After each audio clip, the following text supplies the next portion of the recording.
সকালের ব্রেকফাস্ট বা বিকেলের স্ন্যাক্স হিসেবে তৈরি করে নিতে পারো পুর ভরা একেবারে একটি ইউনিক রেসিপি। এটি করতে খুব একটা বেশি সময়ও লাগে না আর উপকরণও খুব বেশি একটা লাগে না। তবে চলো, পিকে ম্যাজিক ফুড ফ্যাক্টরিতে তোমাদের সকলকে স্বাগত জানিয়ে শুরু করছি আজকের এই ইউনিক রেসিপি। এই রেসিপিটা তৈরি করার জন্য প্রথমে আমাকে একটা পুর তৈরি করে নিতে হবে, যার জন্য আলুগুলোকে ছোট ছোট করে কেটে নিচ্ছি আর গাজরকেও ছোট ছোট করে কেটে নেব। এখানে আলু বা গাজরকে সেদ্ধ করেও পুরটা করা যেত, তবে আমি সেদ্ধ করার ঝামেলায় না গিয়ে কাঁচা অবস্থাতে এগুলোকে কেটে নিচ্ছি। তারপরে জল দিয়ে ভালো করে ধুয়ে নেব। আর হ্যাঁ, তোমরা যদি এখনও পর্যন্ত এই চ্যানেলটিকে সাবস্ক্রাইব করে না থাকো তাহলে প্লিজ চ্যানেলটিকে সাবস্ক্রাইব করে দিও। আর যদি আগে থেকে করে থাকো তাহলে তোমাদের জন্য রইল অশেষ ধন্যবাদ। তবে ভিডিওটি স্কিপ না করে প্রথম থেকে শেষ পর্যন্ত দেখার অনুরোধ রইল। এখানে পুরের জন্য আমি কেটে নিয়েছি কিছুটা পেঁয়াজ আর দুটো শুকনো লঙ্কা আর নিয়েছি 5 ফোড়ন। এবার গ্যাসের ফ্লেম অন করে তেল দিয়ে দিয়েছি আর তেলে এই ফোড়নগুলো দিয়ে কেটে রাখা সবজিগুলো দিয়ে দেব। তারপরে একটু নেড়ে চেড়ে হলুদ আর লবণ দেব। তারপরে একটু জল দিয়ে সেদ্ধ হতে দেব। সেদ্ধ হয়ে গেলেই পুরটা তৈরি হয়ে যাবে। তৈরি হওয়ার পরে আমি তোমাদের দেখাচ্ছি। পিকে ম্যাজিক ফুড ফ্যাক্টরিকে তোমরা যদি ইনস্টাগ্রামে ফলো করতে চাও তাহলে ডেসক্রিপশানে লিঙ্ক দেওয়া রয়েছে, সেখানে গিয়ে অবশ্যই ফলো করতে পারো। তোমাদের সঙ্গে কথা বলতে বলতে পুর রেডি হয়ে গেছে। এবার এটাকে সাইডে সরিয়ে রেখে দিচ্ছি। তারপরে গ্যাসের ফ্লেম অন করে একটা কড়াই বসিয়ে দিয়েছি আর কড়াইয়ে এই বাটি মাপ করে 1.5 বাটি জল দিয়ে দেব। 1.5 বাটি জল এই জন্যই দিচ্ছি যে এখানে আমি 1 বাটি সুজি দেবো, তাহলে 1 বাটি সুজির জন্য 1.5 বাটি জল দিতে হবে। জলের মেজারমেন্টটা মনে রাখা খুবই জরুরি, না হলে ডো তৈরি করতে অসুবিধা হবে। এরপরে দিয়ে দিচ্ছি স্বাদ মতো লবণ আর 1 চামচ সাদা তেল।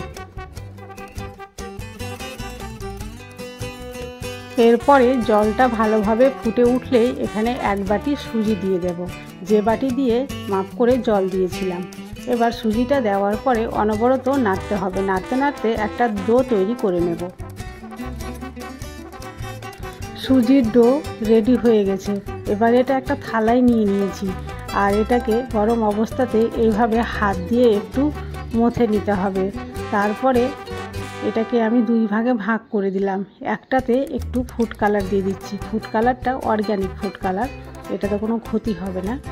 এই ফুড কালারটা দিয়ে আবারও ভালোভাবে মেখে নিলাম আর এইভাবে লম্বা করে একটা শেপ দিয়ে দিচ্ছি। আর যেটা সাদা অংশ রয়েছে এটাকেও পাশাপাশি লম্বা শেপ দিয়ে দিলাম আর দুটোকে একসঙ্গে জয়েন্ট করে দিয়ে একটা চাকুর সাহায্যে এবার ছোট ছোট লেচির মতো করে কেটে নেব। সমস্ত লেচিগুলোকে কাটা হয়ে গেছে। তারপরে হাতে একটা করে লেচি নিয়ে এইভাবে গোল গোল করে শেপ দিয়ে দিচ্ছি আর তারপরে এই গোলটাকে নিয়ে একটা বাটির মতো করে শেপ দিয়ে দেবো, যাতে মধ্যেখানে পুর ভরার জায়গা থাকে। বাটিটা খুব বেশি পাতলা করা যাবে না, পাতলা করলে পুর বেরিয়ে যেতে পারে। তাই বাটিটা একটু মোটা রাখবো আর পুরের পরিমাণটা একটু কম দেবো। তারপরে মুখ বন্ধ করে দিলাম আর একটু আমার হাতের দিকে লক্ষ্য করলে বুঝতে পারবে আমি একটু এখানে একটা ডিজাইন করে দিচ্ছি। যেমন ওই কামারাঙ্গা ফলের গায়ে ডিজাইনটা থাকে না, সেই রকমই আমি করার চেষ্টা করেছি। সবগুলো বাটিতে এইভাবে পুর ভরে এইরকম একটা শেপ দিয়ে আমি রেখে দিলাম। তোমরা তোমাদের ইচ্ছে মতো ডিজাইন করতে পারো। আমাকে কামারাঙ্গা ফলের ডিজাইনটা দেখতে ভালো লাগে, তাই আমি ওই রকমই করার চেষ্টা করেছি। এবার গ্যাসের ফ্লেম অন করে একটি কড়াইয়ে তেল দিয়ে দিয়েছিলাম আর তেল যখন একেবারে গরম হয়ে গেছে তখন এগুলোকে একটা একটা করে দিয়ে ভালোভাবে 5 মিনিট ধরে উল্টে পাল্টে ভেজে নিয়েছি। এটা ভাজার সময় লক্ষ্য রাখতে হবে যে গ্যাসের ফ্লেম যাতে সম্পূর্ণ হাই থাকে, কারণ লো ফ্লেমে ভাজলে এর উপরটা মচমচে ভাব আসবে না। আর ভাজা হয়ে গেছে, দেখো কতটা সুন্দর হয়েছে। আর উপরটা হয়ে যাবে মচমচে আর ভিতরে পুর ভরা থাকবে। চলো তোমাদের আমি পরে একটা ভেঙেও দেখাবো। আর হ্যাঁ, তোমাদের একটা কথা তো বলাই হয়নি, এই বাটির মধ্যে পুর ভরে দেওয়ার পরে কাঁচা অবস্থাতে একে এয়ারটাইট কন্টেনারে ভরে ফ্রিজের মধ্যে 6 দিন বা 7 দিন স্টোর করে রাখতে পারো। আর যখন ইচ্ছে সেখান থেকে বার করে আবার গরম তেলে এইভাবে ভেজে নিলে খাওয়া যাবে।